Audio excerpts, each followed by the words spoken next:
Assalamualaikum warahmatullahi wabarakatuh. Halo Sobat Hebat Masa Surba, kembali lagi di kanal YouTube MTS Surya Buana Malang. Kali ini bersama Bu Fika Agania Rahma dalam mata pelajaran Bahasa Indonesia kelas 7 semester genap. Sebelum mengawali pembelajaran hari ini, mari kita berdoa bersama-sama supaya materi yang kita pelajari bisa membawa manfaat dan berkah untuk kita semua. Bismillahirrahmanirrahim. Raditu billahi robba wabil islami dina wabi muhammadin nabiyya wa rasula rabbi zidni ilma warzuqni fahma waj'alni min ibadika sholihin amin. Nah anak-anak, hari ini kita akan belajar tentang materi menelaah struktur dan kebahasaan puisi rakyat.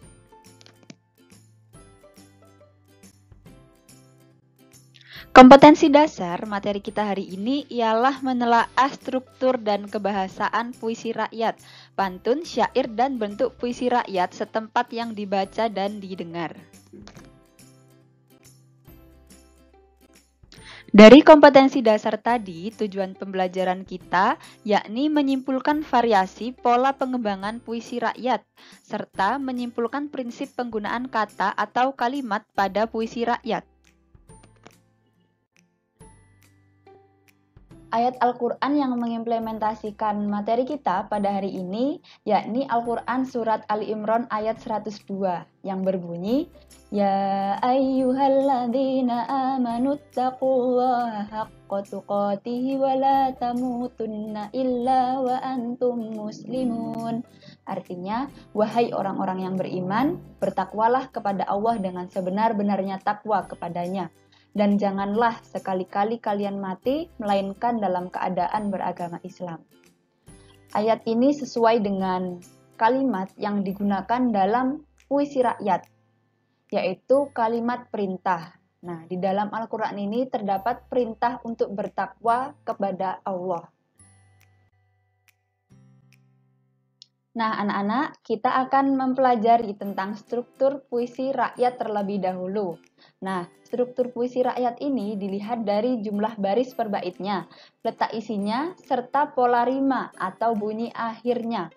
Nah, di sini yang pertama pantun. Nah, jumlah baris pantun ini ada 4 baris per bait, dan baris pertama dan keduanya itu berupa sampiran, sedangkan baris ketiga dan keempatnya berupa isi.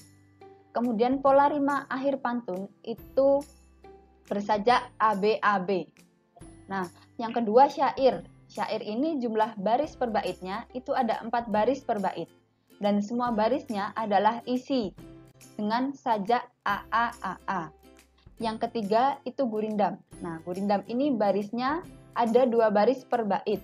Nah, baris pertama dan kedua itu isinya berupa isi. Baris pertama itu isinya tentang soal, permasalahan atau perjanjian, sedangkan baris kedua itu berisi jawaban, maksud atau akibat dari perjanjian pada baris pertama.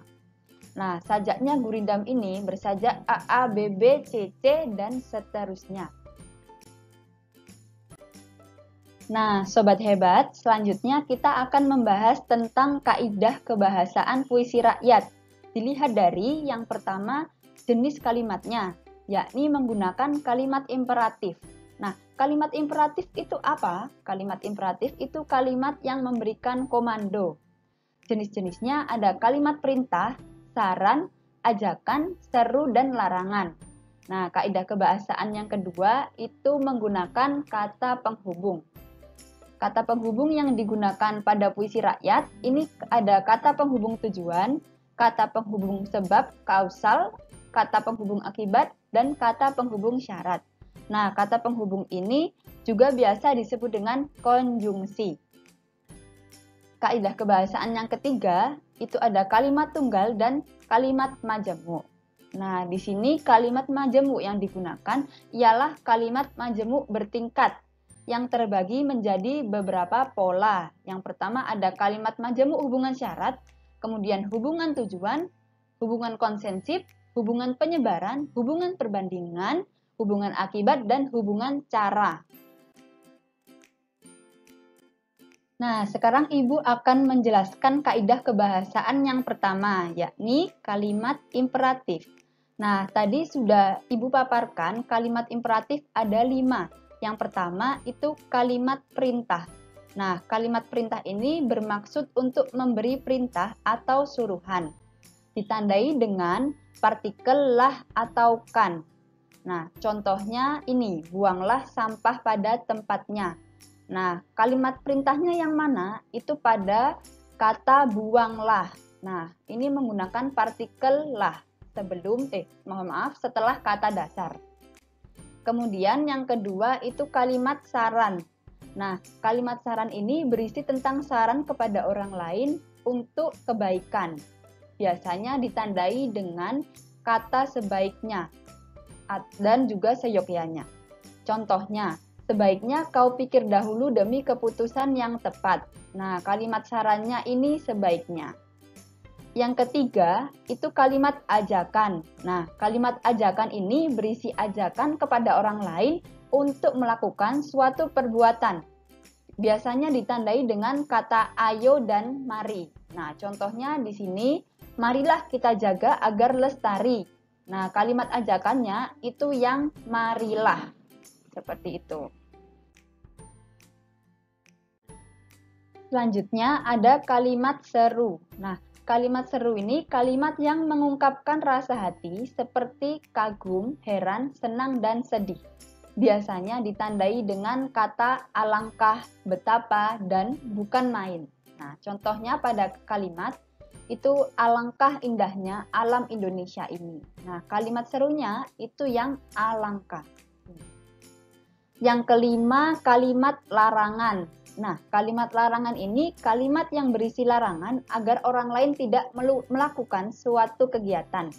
Ditandai dengan kata jangan dan hindari. Nah, contohnya ini, janganlah berprasangka buruk kepada sesama. Kalimat larangannya itu kata janganlah yang menunjukkan kalimat larangan. Nah, pada puisi rakyat, kaidah kebahasaan yang kedua itu menggunakan kata penghubung atau konjungsi. Nah, kata penghubung yang digunakan itu ada 4. Yang pertama, kata penghubung tujuan itu yang menjelaskan maksud dan tujuan suatu tindakan. Contoh kata hubungnya itu supaya, untuk, agar, dan guna. Yang kedua, kata penghubung sebab atau kausal. Nah, kata penghubung ini menjelaskan bahwa suatu peristiwa atau tindakan terjadi atas sebab tertentu. Contoh kata hubungnya sebab, sebab itu, karena, dan oleh karena itu. Kemudian yang ketiga itu kata penghubung akibat yang menggambarkan suatu peristiwa atau tindakan terjadi atas sebab peristiwa lain.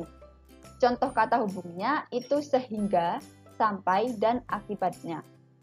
Kemudian yang keempat itu kata penghubung syarat, yaitu menjelaskan suatu hal bisa terpenuhi apabila syarat yang ada dipenuhi atau dijalankan. Nah, kata hubungnya ini contohnya jika, jikalau, apabila, asalkan, kalau, dan bila mana. Nah, selanjutnya kaidah kebahasaan yang ketiga itu ada kalimat tunggal dan kalimat majemuk. Apa perbedaan kalimat tunggal dan kalimat majemuk? Kalau kalimat tunggal itu kalimat yang memiliki satu subjek dan satu predikat. Subjek itu adalah pelaku, sedangkan predikat itu yang menjelaskan subjek. Nah, contohnya Akif membaca buku. Subjeknya adalah Akif, subjeknya itu yang Akif atau pelakunya. Sedangkan predikatnya itu membaca atau yang menjelaskan subjek. Sedangkan buku ini apa? Buku ini ialah objeknya. Nah, jadi Akif membaca buku itu merupakan kalimat tunggal karena hanya memiliki satu subjek dan satu predikat. Selanjutnya kalimat majemuk. Nah, kalimat majemuk ini ialah kalimat yang memiliki lebih dari satu subjek atau predikat. Nah, kalimat majemuk ini terjadi dari penggabungan dua kalimat dasar atau kalimat tunggal atau lebih. Seperti itu. Nah, kalimat majemuk ini ada dua jenis, yakni kalimat majemuk setara dan majemuk bertingkat.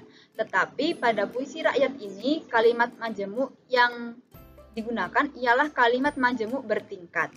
Nah, kalimat majemuk bertingkat ini kalimat yang terjadi dari beberapa kalimat tunggal yang kedudukannya tidak setara atau sederajat.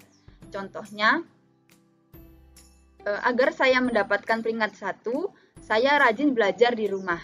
Nah, anak-anak, kalimat majemuk bertingkat ini ciri-cirinya ada anak kalimat dan induk kalimatnya. Nah, anak kalimat itu apa? Anak kalimat itu yang melengkapi induk kalimat.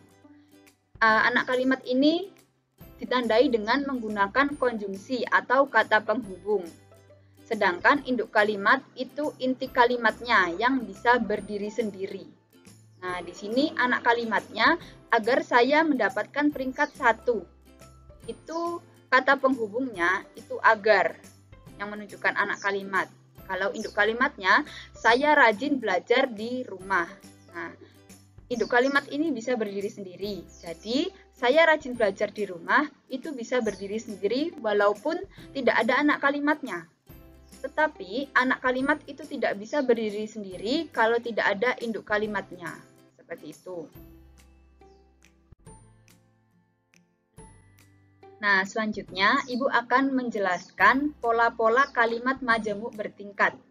Nah, jadi kalimat majemuk bertingkat ini ada beberapa pola. Yang pertama, kalimat majemuk hubungan syarat. Jadi menggunakan pola hubungan syarat. Biasanya ditandai dengan kata hubung jika, seandainya, asalkan, apabila, dan andaikan. Nah, contohnya, jika hidup bermalas-malasan, masa depan tak tentu arah. Nah, kata hubungnya yang digunakan itu jika. Jadi ini anak kalimatnya, jika hidup bermalas-malasan.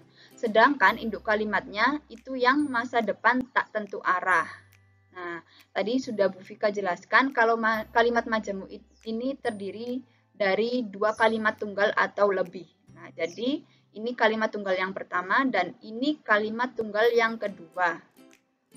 Nah, ditandai dengan adanya kata hubung. Dihubungkan dengan kata hubung. Yang kedua, itu kalimat majemuk hubungan tujuan. Nah, ditandai dengan kata hubung agar, supaya, dan biar. Nah, contohnya, agar hidup tercapai tujuan, hendaklah pemuda rajin belajar. Jadi ini anak kalimatnya dan ini induk kalimatnya. Nah, anak kalimatnya ditandai dengan adanya kata hubung agar ini. Kata hubung tujuan. Yang ketiga, itu kalimat majemuk konsensif. Nah, kalimat majemuk konsensif ini ditandai dengan kata hubung walaupun, meskipun, biarpun, kendati pun, dan sungguh pun. Contohnya, walaupun belajar banyak godaan, tetaplah teguh mencapai harapan. Nah, pola kalimat majemuk selanjutnya itu ada pola hubungan penyebaban. Ditandai dengan kata hubung sebab, karena, dan oleh karena. Contohnya, hari ini aku bersedih karena berpisah dengan sahabat. Nah, induk kalimatnya itu yang hari ini aku bersedih. Sedangkan anak kalimatnya itu karena berpisah dengan sahabat. Jadi anak kalimat ini ditandai dengan konjungsi. Ada konjungsi karena. Kemudian yang selanjutnya itu ada kalimat majemuk hubungan perbandingan. Ditandai dengan kata hubung ibarat, seperti, bagaikan, laksana, sebagaimana, dan lebih baik. Nah, contohnya, belajar di waktu kecil seperti melukis di atas batu. Nah, ini termasuk pola hubungan perbandingan karena membandingkan antara belajar di waktu kecil itu diibaratkan seperti melukis di atas batu. Nah, kenapa diibaratkan seperti melukis di atas batu? Karena ketika seseorang belajar di waktu kecil itu ibaratnya ingatannya akan terus terukir di ingatan seperti itu. Jadi ini menggunakan kata hubung seperti kalau hubungan perbandingan. Induk kalimatnya itu yang belajar di waktu kecil, sedangkan anak kalimatnya seperti melukis di atas batu. Tandai dengan konjungsi seperti. Yang ketiga, kalimat majemuk hubungan akibat. Nah, kalimat majemuk hubungan akibat ini ditandai dengan kata hubung sehingga, sampai-sampai. Nah, contohnya, Dian belajar begitu keras sehingga dapat memenangi olimpiade itu. Nah, induk kalimatnya yang mana? Induk kalimatnya itu yang Dian belajar begitu keras. Nah, Dian ini subjeknya, belajar itu predikatnya. Kemudian, anak kalimatnya itu sehingga dapat memenangi olimpiade itu. Nah, siapa yang dapat memenangi olimpiade itu? Nah, siapanya ini kembali ke Dian. Seperti itu, menjelaskan si Dian yang bisa memenangi olimpiade itu karena belajar begitu keras. Seperti itu. Nah, selanjutnya itu kalimat majemuk hubungan cara. Nah, contohnya dengan cara menjual koran, dia mendapatkan uang untuk hidup. Contohnya dengan cara menjual koran, dia mendapatkan uang untuk hidup dengan berpikir cermat generasi muda menggapai asa. Nah, di sini kalimat majemuk hubungan caranya ini ditandai dengan cara ini. Nah, tadi Bu Vika sudah menerangkan tentang struktur dan kaidah kebahasaan puisi rakyat. Nah, sekarang kita akan belajar tentang cara menelaah puisi rakyat dengan jenis pantun. Nah, di sini ada pantun yang berbunyi, ambillah kapas menjadi benang, ambillah benang menjadi kain. Kalau kamu ingin dikenang, berbuat baiklah dengan orang lain. Nah, di sini yang kita telaah itu struktur dan kebahasaannya. Yang pertama, kita lihat. Pantun tersebut terdiri atas 4 larik atau baris. Ini baris pertama, kedua, ketiga, dan keempat. Kemudian, larik pertama dan larik kedua merupakan sampiran. Nah, jadi larik pertama dan kedua ini merupakan sampiran. Sedangkan larik ketiga dan keempatnya itu merupakan isi. Nah, struktur yang ketiga, itu larik pertama dan kedua itu tidak berhubungan dengan larik ketiga dan keempat. Karena larik pertama itu berupa sampiran atau pengantarnya, sedangkan isinya ada di larik ketiga dan keempat. Selanjutnya, pantun tersebut bersajak ABAB atau kata berimanya itu berpola ABAB. Kemudian larik pertama dan larik kedua, nah ini selanjutnya kita telaah kaidah kebahasaannya anak-anak. Nah, larik pertama dan larik kedua ini merupakan kalimat perintah. Kenapa kok kalimat perintah? Karena ditandai dengan adanya kata ambillah. Nah, ambillah dan ambillah ini. Tadi dijelaskan kalau kalimat perintah itu menggunakan ciri-cirinya, yaitu menggunakan partikel lah salah satunya. Nah, ini ada partikel lah, ini kata dasarnya. Jadi ambillah itu merupakan ciri-ciri kalimat perintah. Kemudian larik dan ketiga dan keempat, ini larik ketiga dan keempat itu merupakan pola hubungan syarat. Dilihat dari kalimat majemuknya tadi. Jadi kalimat majemuk menggunakan pola hubungan syarat. Ditandai dengan apa kalimat hubungan syarat ini? Ditandai dengan kata hubung kalau. Nah, jadi ditandai dengan kata hubung kalau ini. Nah, Sobat Hebat, tadi kita sudah belajar mengenai struktur dan kaidah kebahasaan puisi rakyat. Sekarang Bu Vika ingin memberi kalian tugas, yakni latihan menelaah struktur dan kebahasan puisi rakyat, yaitu pantun. Instruksinya, telaahlah pantun berikut sesuai dengan contoh cara menelaah pantun yang telah dijelaskan, yang sudah Bu Vika jelaskan ini tadi. Dilihat dari jumlah lariknya, penjelasan letak isi tiap barisnya, pola rima, hubungan lariknya, jenis kalimatnya, serta pola hubungan kalimatnya. Nah, anak-anak, ini kalian kerjakan di buku tulis kalian, sesuai dengan cara menelaah struktur dan kebahasaan puisi rakyat. Nah, tenggat waktunya 1 hari sampai hari Rabu besok. Nah, dikerjakan dengan teliti, kemudian dikumpulkan melalui Google Classroom. Nanti kalian foto, tolong di fotonya itu nanti portrait ya, supaya bisa jelas dan nanti di GC-nya tidak terbalik, seperti itu. Nah, anak-anak, hari ini kita sudah mempelajari tentang struktur dan kaidah kebahasaan puisi rakyat. Semoga apa yang kita pelajari hari ini bisa membawa berkah dan manfaat untuk kita semua. Ibu tutup pembelajaran pada hari ini dengan membaca hamdalah dan doa kafaratul majelis bersama-sama. Alhamdulillahirabbil alamin. Subhanakallahumma wa bihamdika asyhadu an la ilaha illa anta astaghfiruka wa atubu ilaik. Wassalamualaikum warahmatullahi wabarakatuh.